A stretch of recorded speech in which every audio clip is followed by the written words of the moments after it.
성도님들 평안하셨습니까?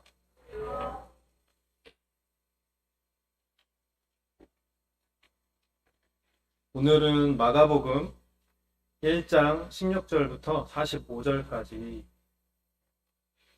본문을 가지고 교제를 나누도록 하겠습니다.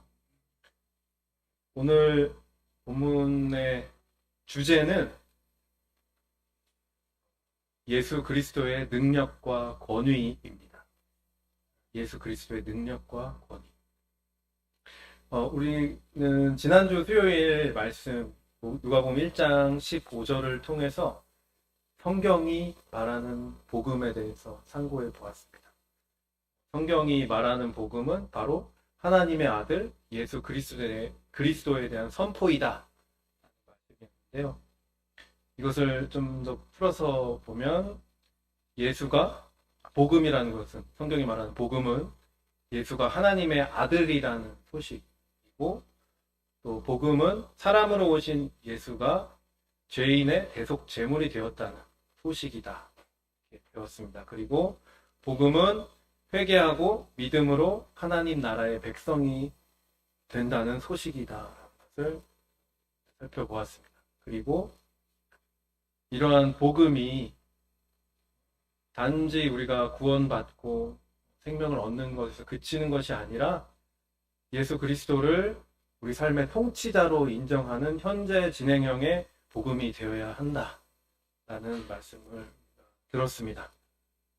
오늘은 그 말씀에 이어서 누가복음 1장 16절부터 45절을 통해서 그 복음, 바로 예수 그리스도의 능력과 권위가 어떻게 나타났는지 살펴보고자 합니다.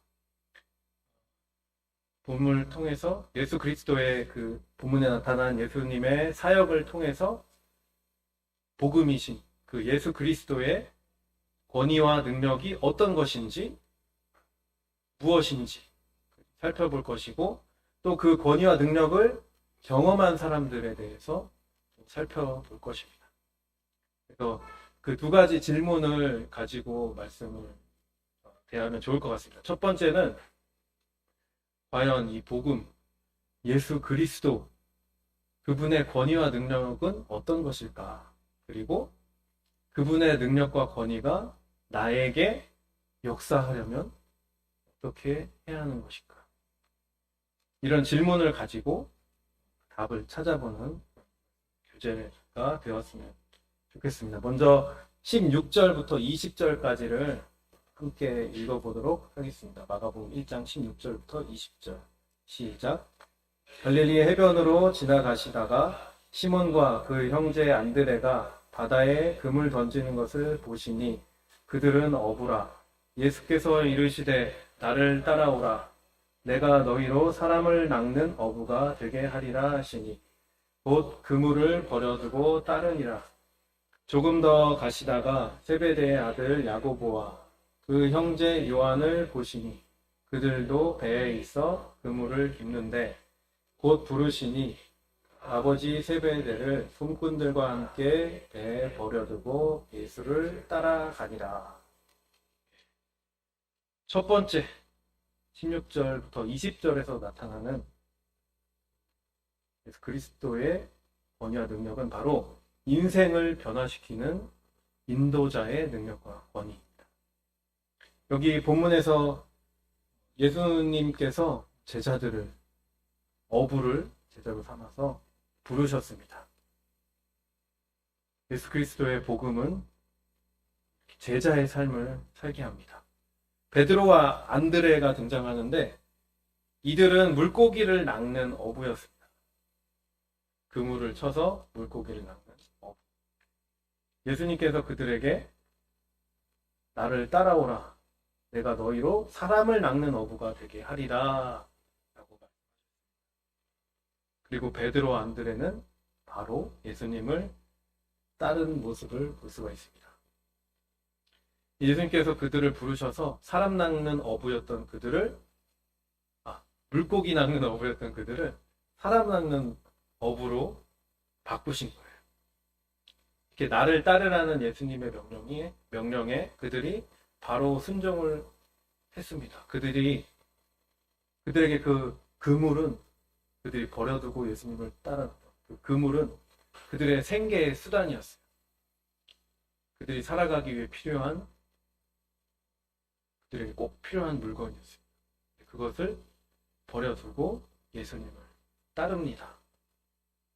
또 야고보와 요한도 배에서 그물을 깁다가 예수님의 부르심을 받고 이번에는 아버지와 품꾼들을 배에 버려두고 예수님을 또 따릅니다. 이들은 품꾼들도 데리고 있을 정도로 좀 규모가 있었나 봐요. 배에 품꾼들이 있었어요. 그 생계를 유지하고 경제적인 그런 활동을 하는 그런 수단을 다 제쳐두고 예수님을 따릅니다. 그리고 그들이 따랐을 때 그들의 정체성이 바뀌는 것을 볼 수가 있습니다. 물고기를 낚는 어부에서 사람을 낚는 어부 되었습니다. 사실 이 사람을 낚는 어부라는 것은 경제적인 효용으로 따졌을 때 별로, 경제적인 가치로 따졌을 때 별로 이렇게 효용이 있는 일은 아닙니다. 사람을 낚는 일이 그들에게 돈을 가져다 주지 않았죠. 오히려 물고기를 많이 잡아서 파는 것이 그들의 생계를 유지하고 돈을 버는 데 도움이 되었을 것입니다. 그들이 줄곧 그들의 생활을 영위하고 어떤 풍요로운 삶을, 풍족한 삶을 살 수 있게 해준 그런 그물과 배, 품꾼, 그들은 그것을 버리고 예수님을 쫓을 만큼, 그들을 풍족한 삶을 살게 해준 그것을 버려두고 쫓을 만큼 사람의 생명을 구하는, 그 영혼을 구하는 일은 경제적으로는 효용이 없었지만 물고기 잡는 일보다 훨씬 더 가치 있는 일이었다는 것을 우리가 알 수가 있습니다. 이 제자들도 그것을 알았기 때문에 예수님께서 너희로 사람을 낚는 어부가 되게 하리라 하셨을 때 바로 예수님을 쫓을 수 있었던 것입니다. 이렇게 예수님의 그런 부르심, 나를 따르라 하시는 명령, 이런 예수 그리스도의 통치하심을 인정하고 그것에 순종하는 일, 나를 부르시는 예수 그리스도의 그 권위 앞에 내가 가지고 있던 그 그물들, 생계 수단을 버려두고 예수님을 쫓는 것, 그것은 그들의 정체성을 변화시킵니다. 물고기 잡는 어부에서 가장 가치 있는 일을 하는 사람으로 가치를 변화시켰습니다. 이렇게 예수 그리스도의 통치를 인정하고 그것에 순종하는 것은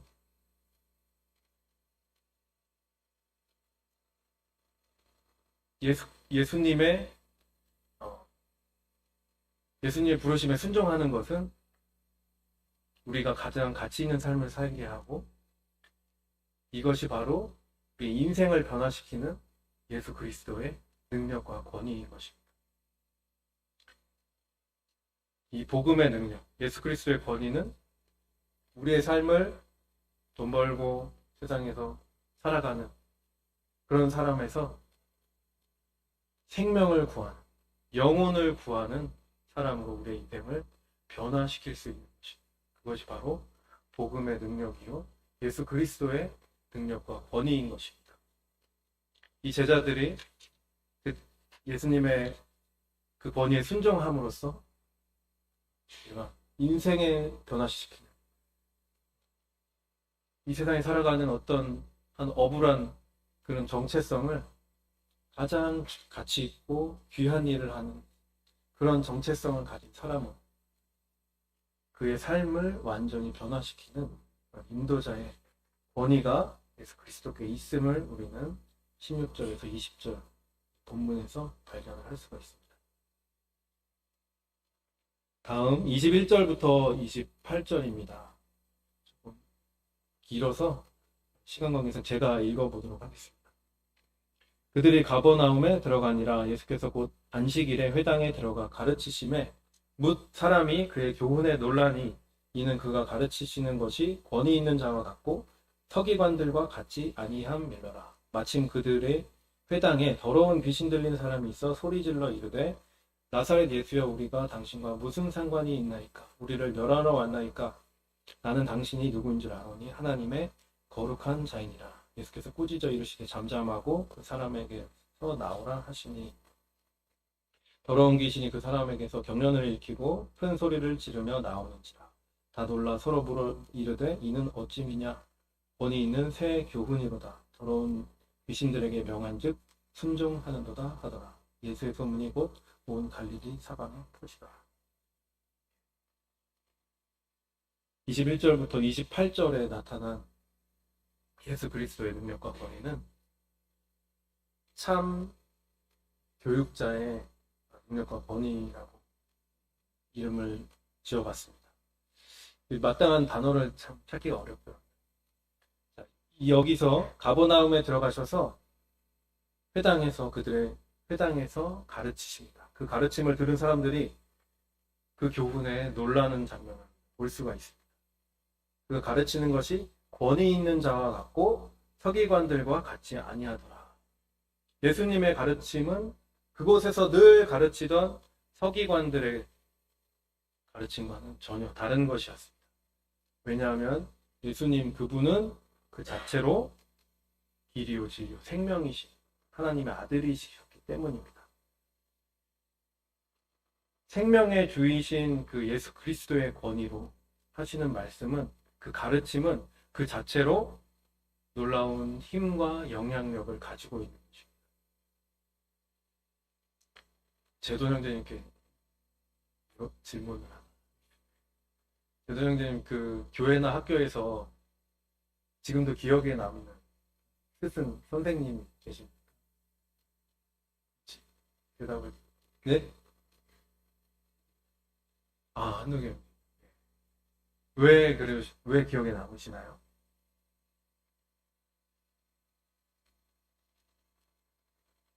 예.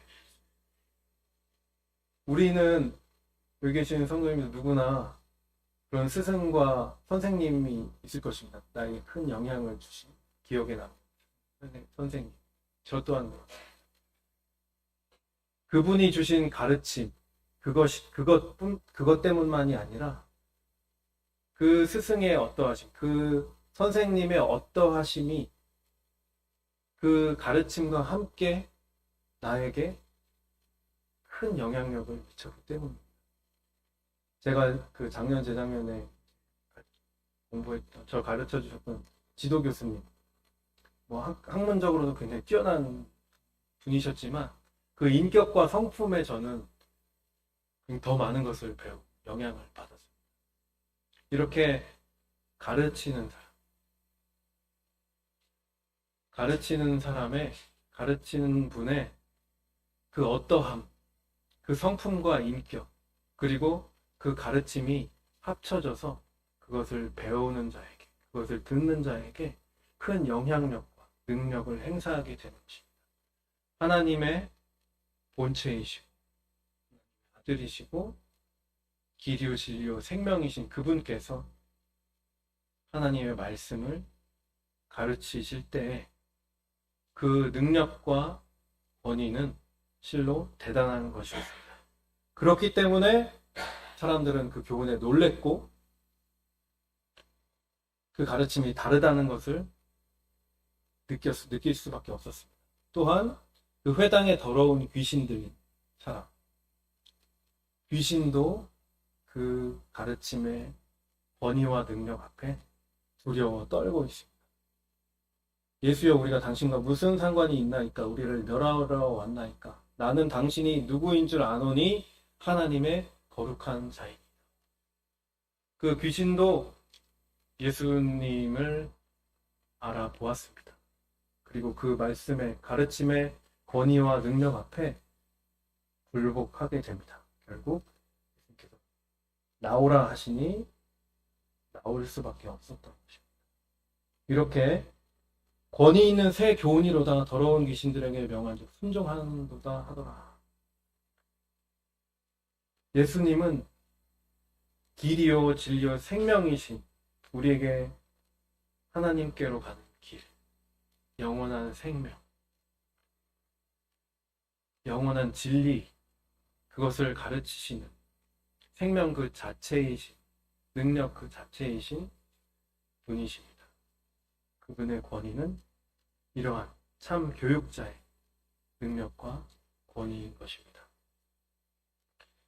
다음 29절부터 39절입니다. 여기서는 회당에서 나와서 많은 병든 자와 귀신 들린 자를 고치시고, 병든 자를 고치시고 귀신 들린 자를 에게서 귀신을 쫓으시는 그런 모습이 나와 있습니다. 이 29절부터 39절에서 나타나는 예수 그리스도의 권위는 치료자의 능력과 권위입니다. 여기 본문에 의하면 회당에서 나와서 야고보 요한과 함께 시몬과 안드레의 집에 들어가시니 시몬의 장모가 열병으로 누워있는지라. 나아가서 그 손을 잡아 일으키시니 열병이 떠나고 여자가 그들에게 수종드니라. 예수께서 각종 병이 든 많은 사람을 고치시며 많은 귀신을 내쫓으시되 귀신이 자기를 알므로 그 말하는 것을 허락지 아니하시니라. 이렇게 기록이 되어 있습니다.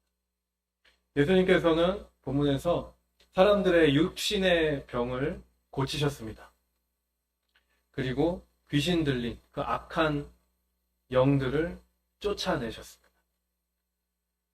이 장면에서 우리는 예수 그리스도는 우리의 몸과 이 육신과 영혼을 모두 다스리시는, 주관하시는 분이시라는 것을 볼 수가 있습니다. 예수님은 우리의 영과 혼과 육체를 모두 주관하시고 다스리시는 권위와 능력을 가지고 계시다는 것이 여기 본문에서 나타나고 있습니다. 우리는 종종 우리의 몸, 육신의 중요성을 간과하는 것 같습니다. 우리가 구원을 받고 하나님의 자녀가 되는 데 있어서 우리 육신의 수고가 아무런 관계가 없고 아무런 쓸모가 없다는 것을 우리 잘 알고 있습니다. 그래서인지 믿음과 순종의 문제에 있어서도 우리는 우리 육신, 행동의 중요성을 종종 배제하는 경우가 있는 것 같습니다. 오직 영과 혼을 강조하면서. 그러나 우리의 믿음과 순종은 이 육신을 빼놓고는 완성될 수 없다는 것을 볼 수가 있습니다. 예수님께서 제자들에게 나를 따르라고 하셨습니다. 예수님께서 아브라함에게 너의 그 고향과 가족들과 부모를 떠나서 내가 보여줄 땅으로 가라 하셨을 때, 예, 제가 마음은 어디든지 가겠습니다 하고 몸은 가만히 있으면 그게 순종이 아니죠. 몸이 따라가지 않는 순종은 있을 수 없는 것 같아요. 제가 주님을 마음으로는 진짜 열심히 따르겠습니다 하고 가만히 있는 것은 주님을 따르는 것이 아니죠. 이렇게 우리의 몸이 얼마나 믿음에 있어서, 순종에 있어서 얼마나 중요한 것인가 생각해 보게 될 때, 또 로마서 12장 1절에 형제들아 내가 하나님의 모든 자비하심으로 너희를 권하노니 너희 몸을 하나님이 기뻐하시는 거룩한 산 제물로 드리라. 이는 너희의 드릴 영적 예배니라. 기록되어 있습니다. 이 말씀에서 우리가 하나님을 섬길 때 우리의 이 몸이, 이 육체가 얼마나 중요한 자리를 차지하는지 알려주고 있습니다. 하나님께 드릴 것은, 하나님을 따를 것은 단지 우리의 마음뿐이 아니라 우리의 몸까지, 우리의 육신까지도 그것에 주님께 드려지고 따라야 하는 것입니다. 그래서 우리의 몸을 거룩한 탄 제물로 드리라고 말씀하셨고, 그러시면서 이것이 영적 예배니라라고 말씀하신 것입니다. 우리는 행위가 아니라 믿음으로 구원에 이르지만 구원받고 하나님의 자녀가 된 우리들이 하나님의 부르심에, 하나님의 명령에 대해서 단지 마음만으로, 영혼만 가지고는 순종할 수가 없는 것입니다. 내가 주님을 따르겠습니다 했을 때에는 나의 육체가, 나의 몸이 주님을 따라야 되는 것입니다. 제가 이 마음, 영혼, 그리고 육체가 다 중요하다는 것을 이렇게 말씀을 드렸는데, 다시 한번 말씀으로 돌아가서 주님께서 육체의 병을 고치시고 악한 영들을 쫓아내시는 장면에서 하나님께서 우리의 영혼뿐만, 그 영적인 세계뿐만 아니라 우리의 육신, 이 육적인 세계까지도 모두 주관하시는 권위와 능력을 가지고 계시다는 것을 우리가 말씀에서 볼 수 있다는 것을 발견하게 되었습니다. 예수님은 사람을 치료하고 귀신을 쫓으면서 예수님 자신께서 영과 육의 주관자이심을 나타나고 계십니다. 그리고 우리의 영혼과 몸의 주관자이시고 주인이신 예수 그리스도, 그분은 치료자이십니다. 우리의 주인 되신 주님은 그 자신의 주권으로, 절대적인 주권을 가지고 우리를 학살시키듯이 몰아붙이거나 우리를 소모품으로 사용하시는 것이 아니라 그 권위를 가지고 우리를 치료하시고 회복시키시는 주님이라는 것을 발견하게 될 때 너무나 감사가 됨을 느끼게 됩니다. 다음 40절부터 45절입니다. 여기는 40절부터 45절 함께 읽어보도록 하겠습니다. 시작. 한 나병 환자가 예수께 와서 꿇어 엎드려 간구하여 이르되 원하시면 저를 깨끗하게 하실 수 있나이다. 예수께서 불쌍히 여기사 손을 내밀어 그에게 대시며 이르시되 내가 원하노니 깨끗함을 받으라 하시니 곧 나병이 그 사람에게서 떠나가고 깨끗하여진지라.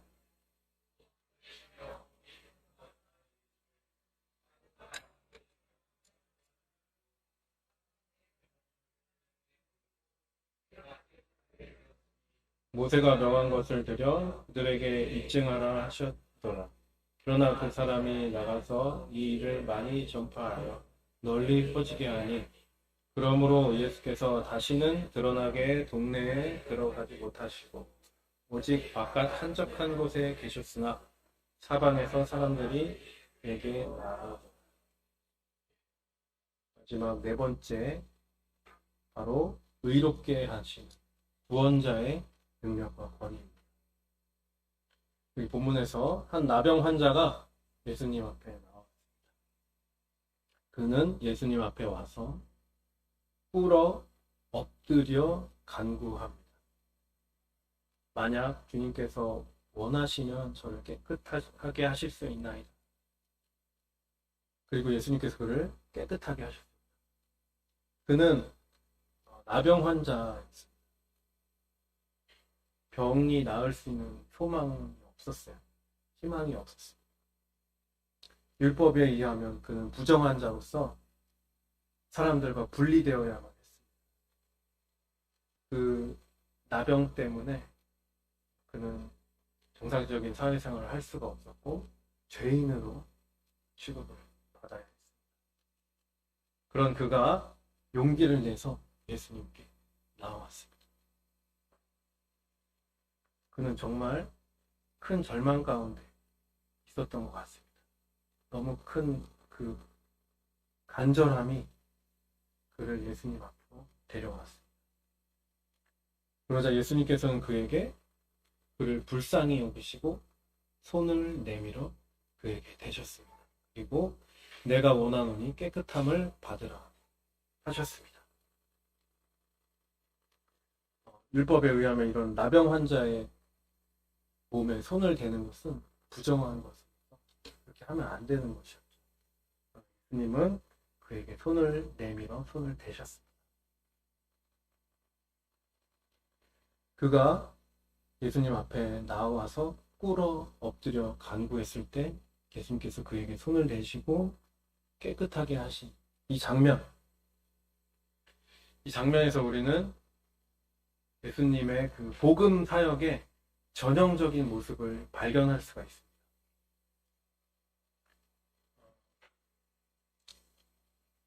나병 환자는 성경에서 자주 죄인을 상징하죠. 부정한 자, 죄인. 우리는 이 나병 환자 같이 부정한 자였고 분리된 자였고 하나님 앞에 나올 수 있는 자격이 없는 자였습니다.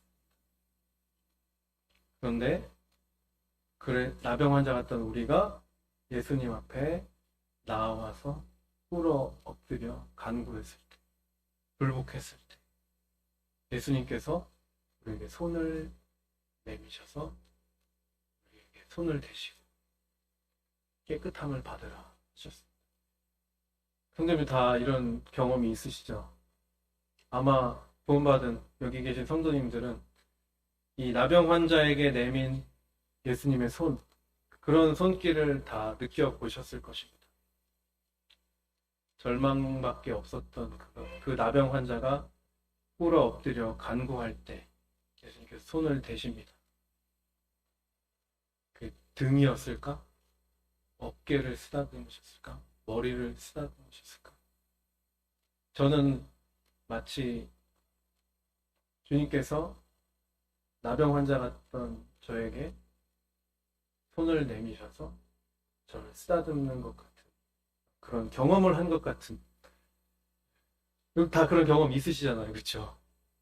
예수님의 손길을 아마 이렇게 나병 환자에게 손을 대시는 그런 주님의 손길로 깨끗함을 다 받으셨습니다.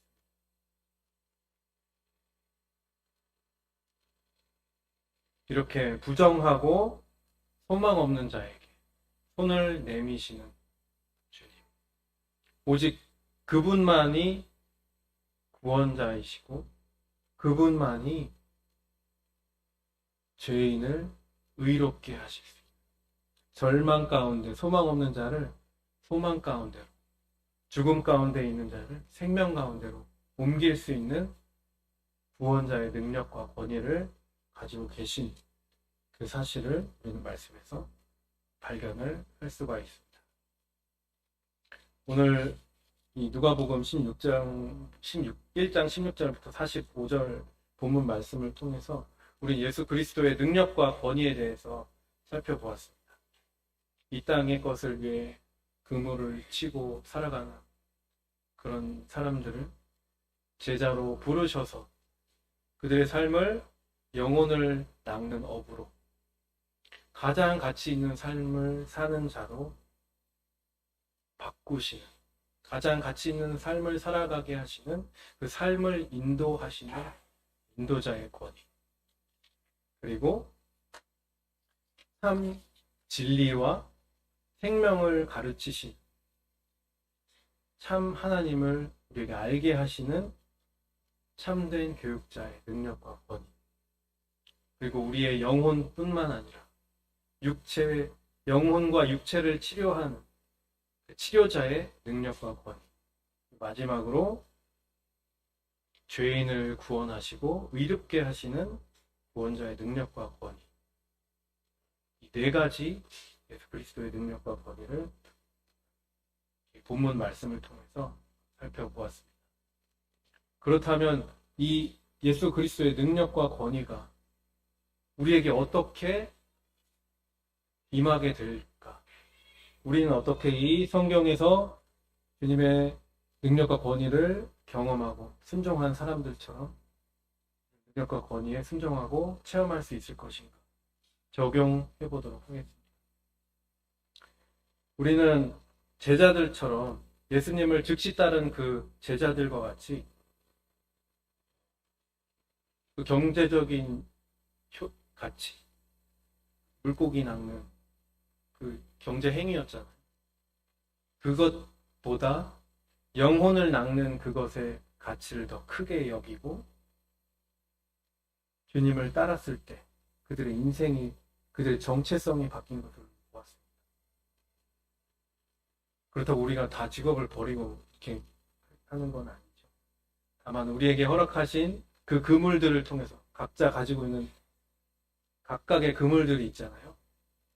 세상을 살아가는 하나님께서 허락하신 방법들이 있는데 그것을 가지고 단지 우리가 물고기만을 잡는 것이 아니라 우리가 물고기 잡는 행위가 영혼을 구하는 행위로 연결되어지도록 우리는 가치를 바라보고 우리의 삶을 가장 가치 있는 삶으로 주님의 말씀을 따라서 제자의 삶을 살아갈 수 있는 것입니다. 또한 예수님의 가르침, 말씀의 가르침에 귀 기울이고 배워야 합니다.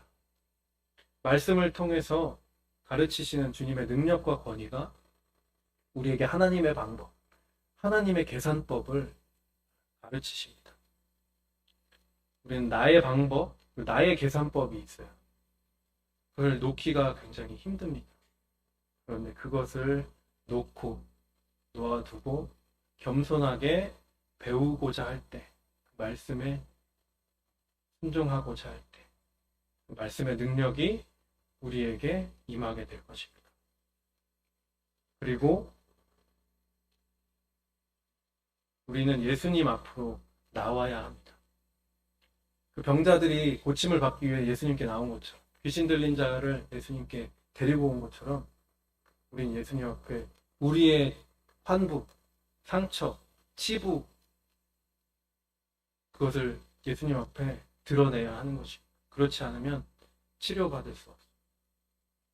우리는 여기 치료받은 환자들과 같이 우리의 연약함과 상처와 그런 치부들을 주님 앞에 가지고 나와서 내놓아야 하는 것입니다. 그렇게 될 때 우리의 몸과 영혼을 주관하시는 우리 주인 되신 하나님께서 예수 그리스도께서 우리를 사랑으로 치유하시고 회복하시는 것을 우리는 알 수가 있습니다. 마지막으로 이 나병 환자처럼 우리는 예수 그리스도 앞에 엎드려 간구해야 하는 것입니다. 엎드려 간구한 이 행위가 얼마나 간절한지 가늠해 볼 수 있습니다. 그는 오직 예수님만이 그에게 소망인 것을, 희망인 것을 알고 있었던 것 같습니다. 그렇기에 그는 간절한 마음으로 예수 그리스도 앞에 엎드려 간구했습니다. 우리도 주님 앞에 엎드려 간구하게 될 때 살아 역사하시는 하나님의 아들 예수 그리스도의 권위와 능력으로 우리의 삶이 바뀌게 될 것이라고 생각이 되어집니다.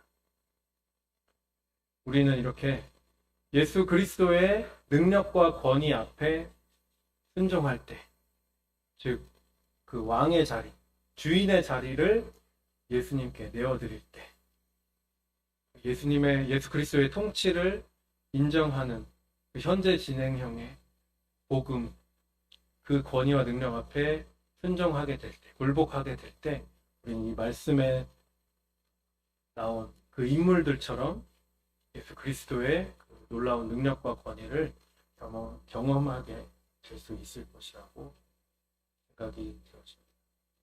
이상 말씀을 마치겠습니다.